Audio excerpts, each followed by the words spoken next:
But I tell you what, I mean, given the sunshine that's coming out here, like, if only we could go back to one of your previous cars and get in a Boxster, because that would just be amazing on a day like this. And there we go. Oh yes, that's nice. That is really nice. Blues, look at this. On the days that we get weather like this, yeah. Who would have thought that in one day I get to sit in a Cayman GTS and a Boxster?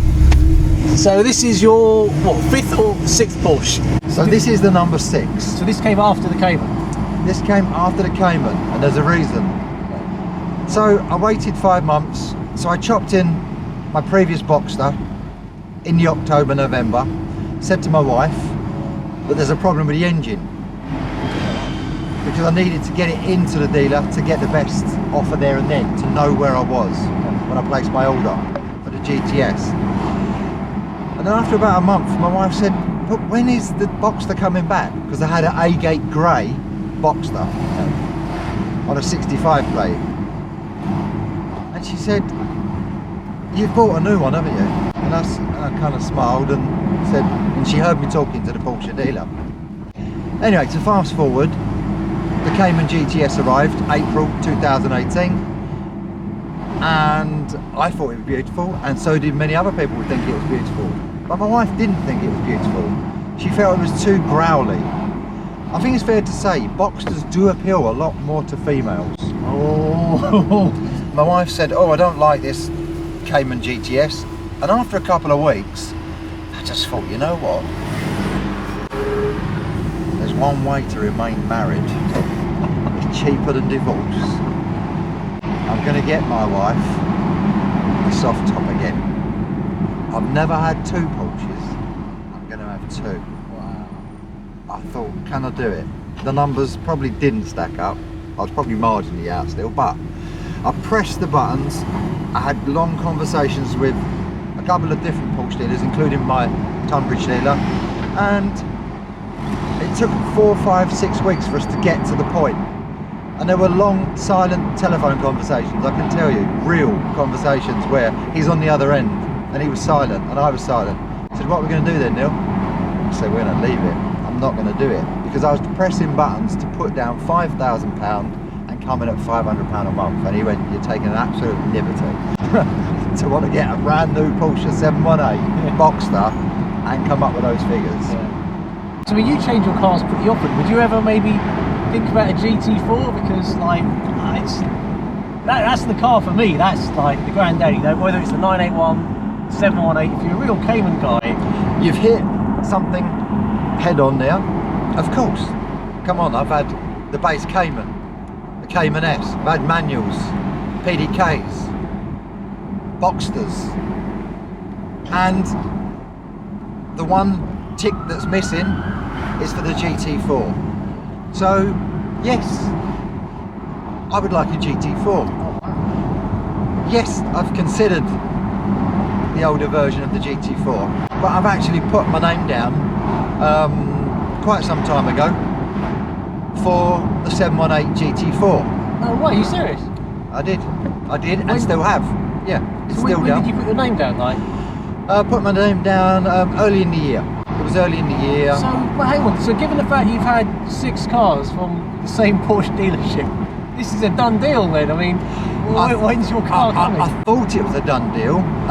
So when the announcement was given out from Porsche, which I can't remember the exact date, but I know it was around about a week before the Goodwood Festival, whatever date that was, I got the telephone call from the Tunbridge dealer, and it was bad news that out of the 3 allocation, he couldn't supply me one.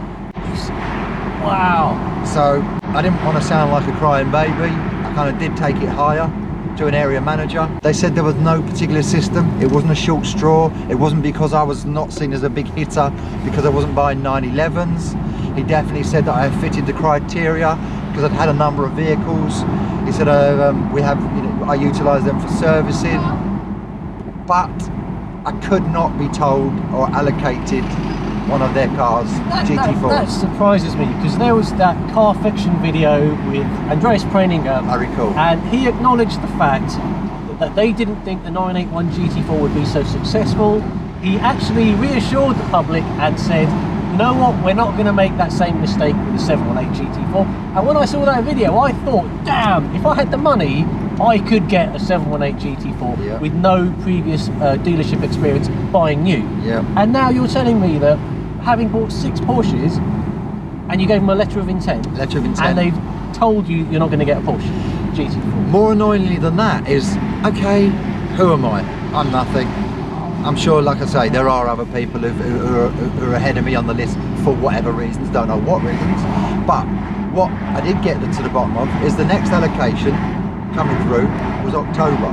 So I said to him, so can we kind of be penciled in that I'm going to be on that allocation? So whether you get allocated 1 or allocated 10, respectfully, I don't care how many you're getting. Is one of those mine? Is one of those going to be mine? He said no. I cannot do that. No, it cannot. So I said, so really then, you just want me to keep waiting and waiting and waiting. So really, we could be having the same conversation this time next year, truly. You've just got my name. It's a solid for you. But for me, I'm kind of like floating around in the middle of the ocean. That's what really hurts me. As a real passionate Cayman owner, I'd like to think if I grafted hard, worked hard, got the money together, I would be able to get that GT4 car new and to my spec. But it's still like a lottery win then. I even tried to tempt them to tempt the salesman in the dealership, knowing he knows I'm serious. He knows, you know, I've gone in. But I spec'd, and you know when you send through your dealer code when you've done your spec on the online. And I mean, I'd spec the GT4 and it was coming out at 97,000. So he knows he had a £97,000 sale. And we all know it would be a beautiful one with that tailgate, etc., and the drive that those cars are meant to have. But no. Oh, I'm sorry for you. I mean, that's Boxster. This is Boxster driving weather, okay? It's great that you've got the fact that you've got your Cayman and your Boxster, and it is really a good-looking car. I always like the Boxster with the roof down. It's just when you put the roof up and I see the lines in the canvas that sort of does me. But gorgeous car, I do love it. The lines are lovely, and in a white finish with the black accents on it and the black wheels, it really sets it off. Nice, lovely. Again, I'm very lucky to have. Oh, I'm sure you've, as I meet all people through this channel, it all comes through hard work, okay? Unless, you know, you've won the lottery. So, I better be off.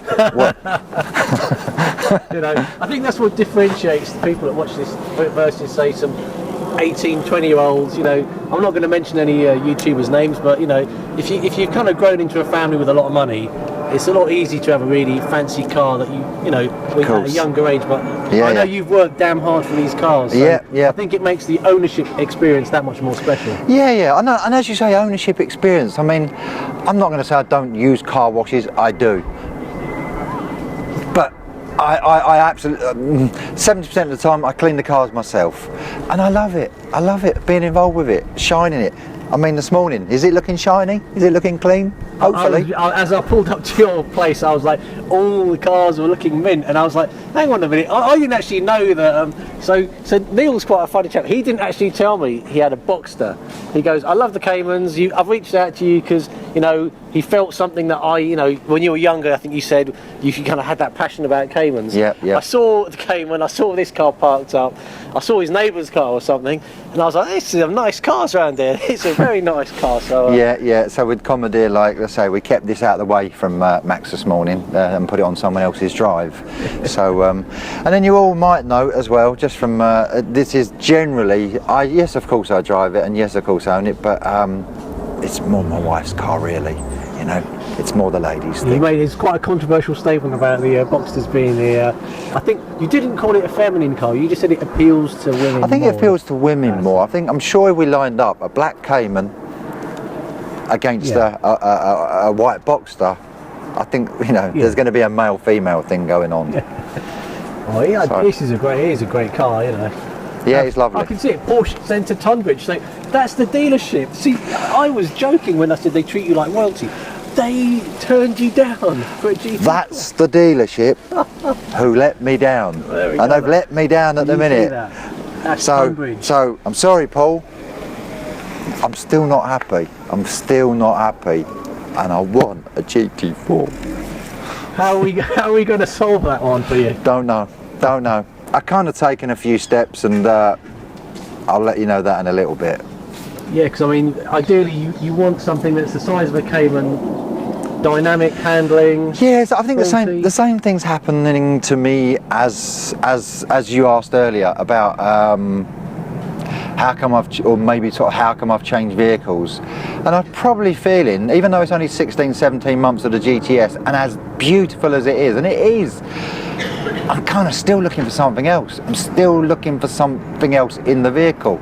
Something's missing. Maybe if it was a manual, I wouldn't feel like it. Maybe if I got that GT4, I'm happy. But something's starting to stir in me again, and has been stirring in me for a while, that makes me think, I want to change. Well, I think let's see how quickly we can change cars and get into something else, eh? Okay. All right.